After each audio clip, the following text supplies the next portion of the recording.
शिवसेना पक्ष आणि चिन्हाबाबत सुप्रीम कोर्टात आज पुन्हा एकदा सुनावणी होणार आहे। दुपारी 2 वाजता सुनावणीला सुरुवात होणार आहे। कालच्या सुनावणी वेळी ठाकरे सेनेचे वकील कपिल सिब्बल यांनी जोरदार युक्तिवाद केलाय। यावेळी त्यांनी शिंदे सेनेसाठी अनेक अडचणींचे मुद्दे उपस्थित केले। या सुनावणी दरम्यान पक्षचिन्ह राजकीय पक्षाचं की विधिमंडळ पक्षाचं हाच खरा प्रश्न आहे असं विधान सुप्रीम कोर्टाने केलंय आणि त्यावर आता सिब्बल यांनी युक्तिवाद केल्याचं पाहायला मिळालं।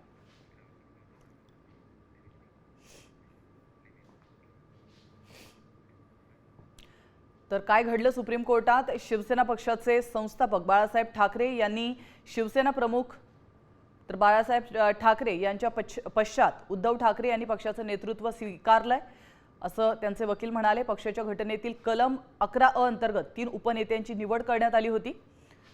या निर्णयाबाबत निवडणूक आयोगाला रीतसर माहिती देण्यात आली होती असं देखील ठाकरे गटाचे वकील कपिल सिब्बल यांनी म्हटलं।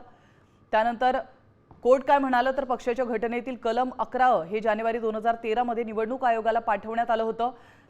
एकनाथ शिंदे हे पक्षाच्या राष्ट्रीय कार्यकारिणीचा भाग होते आणि त्यांची नियुक्ती पक्षप्रमुख उद्धव ठाकरे यांनीच केली होती असं देखील ठाकरेंचे वकील यांनी म्हटले। पक्षाची घटना वैध आहे की नाही हे ठरवण्याचा अधिकार निवडणूक आयोगाला नाही आहे असं देखील ठाकरे गटाचे वकील म्हणालेत। उद्धव ठाकरेंच्या नेतृत्वाखालील शिवसेनेच्या पक्ष नेतृत्वाबाबत प्रतिवादी निवडणूक आयोग किंवा विधानसभा अध्यक्षांच्या मनात कधीही शंका नव्हती।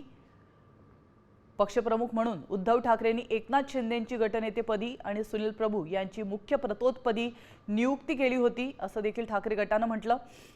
21 जून रोजी एकनाथ शिंदेंच्या नेतृत्वाखाली 21 आमदार भाजप शासित राज्यामध्ये निघून गेले।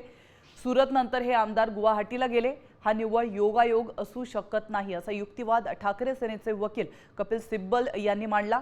या सगळ्या घडामोडींनंतर 21 जून रोजीच्या बैठकीत उद्धव ठाकरेंनी एकनाथ शिंदेंची गटनेते पदावरून हकालपट्टी केली। त्यांच्या जागी अजय चौधरी यांची नवीन गटनेतेपदी नियुक्ती करण्याचा निर्णय घेण्यात आला।